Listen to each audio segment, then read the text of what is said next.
What's up guys, welcome back to the channel. Today I want to talk about some stories about my trading journey and giving you some tips and insights in how you can become a better trader. So let's get started.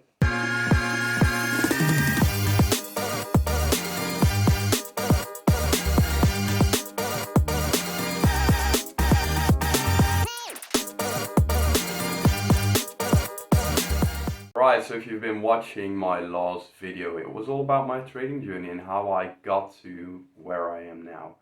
Today I want to dive a bit deeper into that, explaining you some things that I went through during the journey that you might get some knowledge from.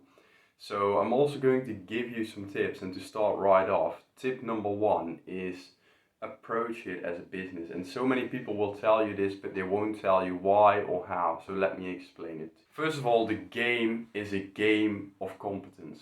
It's a competitive game. Trading is very, very competitive because if you're winning, you're taking money from someone else. If you're losing, someone is better than you and taking your money, and you really have to view it like that. It's a game. It's just like a professional sport. If you're slacking off, for example, if you are an Olympic athlete and you're slacking on your diet and your training and those type of things, then it won't go well, and then you will probably suck at doing the game. So it's very important to view this as something professional, and you really need to put in the work.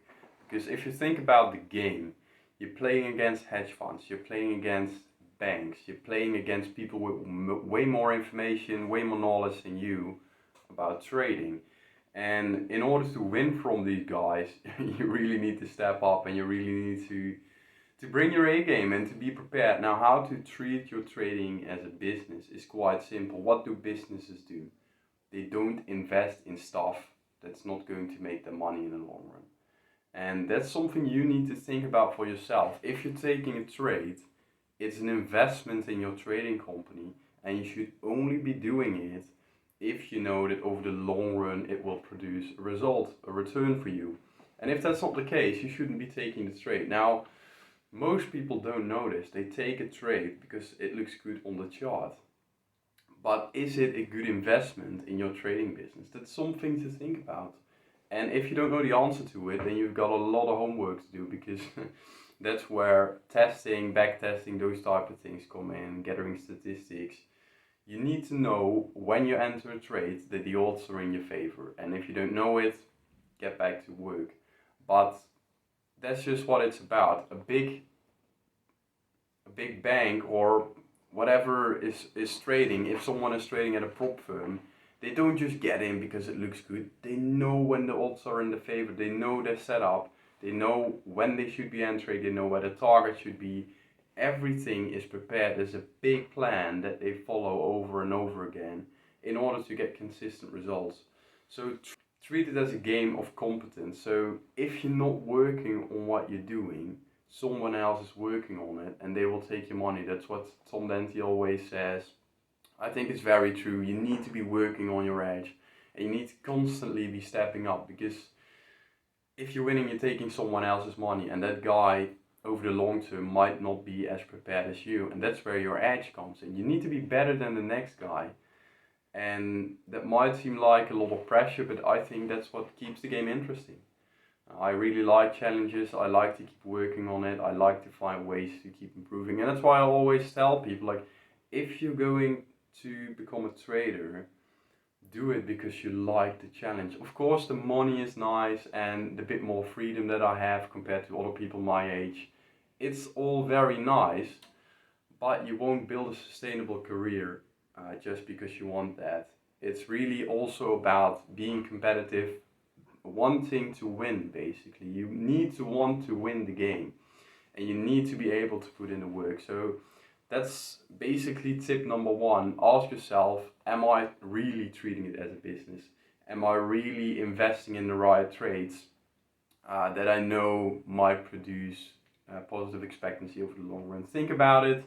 If you don't know the answer, start with gathering data about your strategy. If you do know the answer and the answer is no, start with gathering data and build your strategy.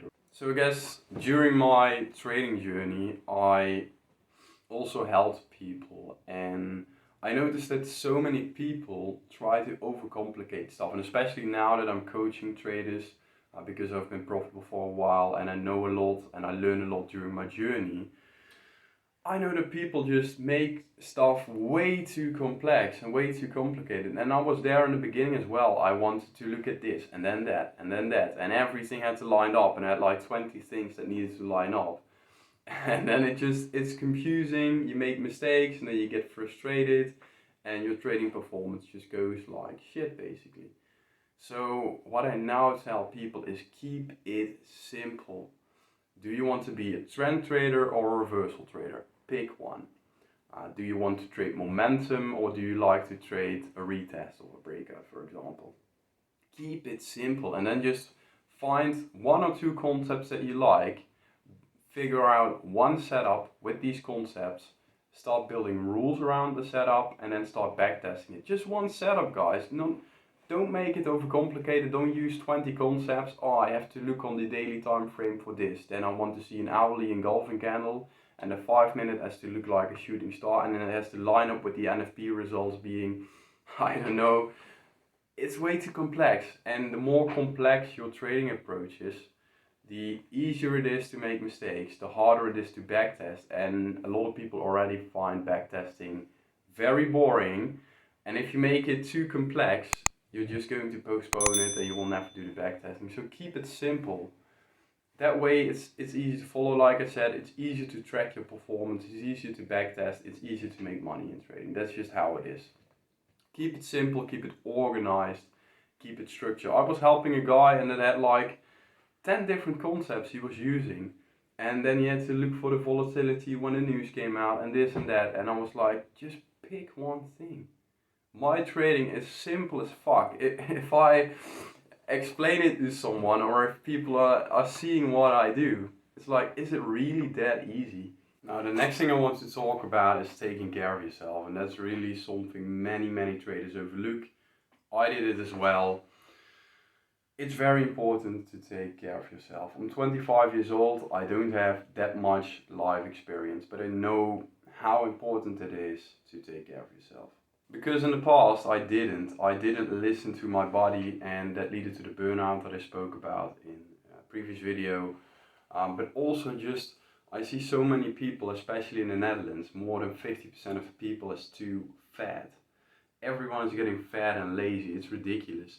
And they act like they have 10 more bodies in the fridge, but they don't. But you really have one body, you have one life, and the goal in life should be to just like what you're doing. You just wake up and look forward to the day. And I had periods where that really wasn't the case, also because I had some stuff going on. I had a part-time job that I just didn't like. But the point is, I see so many people getting into trading when they really shouldn't be, because it's not the path, it's not what they really like, and they just do it because it seems awesome on social media. But the thing is, they don't show you the hard work, they don't show you what goes into it, they don't show you the shit periods. When they are really there, there are shit periods in trading. And to get through them, it has to mean something to you. If you struggle at something and it doesn't mean anything to you, that's how you get burned out. I used to work at a job and I just hated it. I didn't like it, but I went there. And I saw people do the exact same thing as me. They went to the job and they were okay with it. But because it didn't fit me, that's where the burnout came from. And also some other things as well. But that's what's really important, is really analyze your life and think about, am I doing what I want to be doing or what I need to be doing? And deep down inside you will feel when you're doing something that fits with you or when it doesn't fit with you. Because if it doesn't fit with you, your body will give you all types of signals. It will give you stress, anxiety, those type of things, if you're doing something that's not in line with yourself. And the reality is that most people do, but they ignore it. They eat shit food, they drink alcohol to just ignore the feeling and to not listen to the body. But that's where you will fuck up. And also as a trader, you sit so much. And I have a desk that I can, with these buttons here, I can basically adjust the height so I can also stand. And that's already better, but you sit so much when you're a trader, and our bodies aren't made to be sitting so much. So if you are a trader and if you're sitting like me behind the desk for the majority of the day, really focus on moving more. It's so important to move more. It's so important to eat healthy, to fuel your body, because sitting all day is a stress to the body. And staring at screens all day is a stress to your eyes and to your mind. And that's something to realize. I don't think many people, especially many traders, speak about this. But I think it has to be said, because you only have one life and you want to be doing things you like. And if you're just trading for the shit you see on social media, after a few years you'll probably realize that you're not profitable and that you just wasted years on working something that wasn't on your path and that didn't really fit with you. If you want to make money in the markets, for most people investing is the best thing.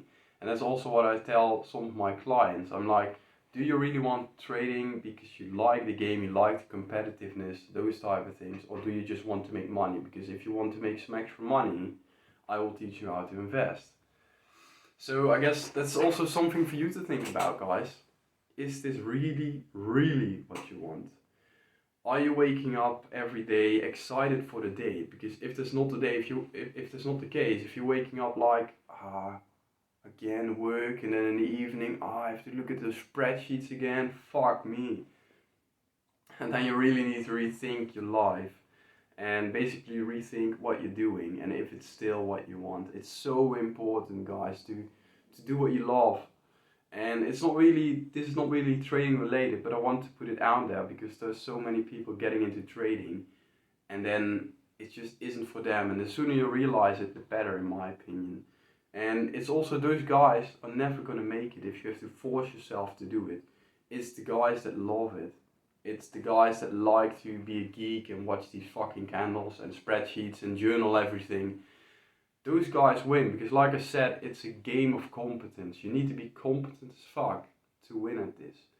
And the only way you become incompetent is if you really like it. Because if not, you're being like, I'm going to skip the backtesting today.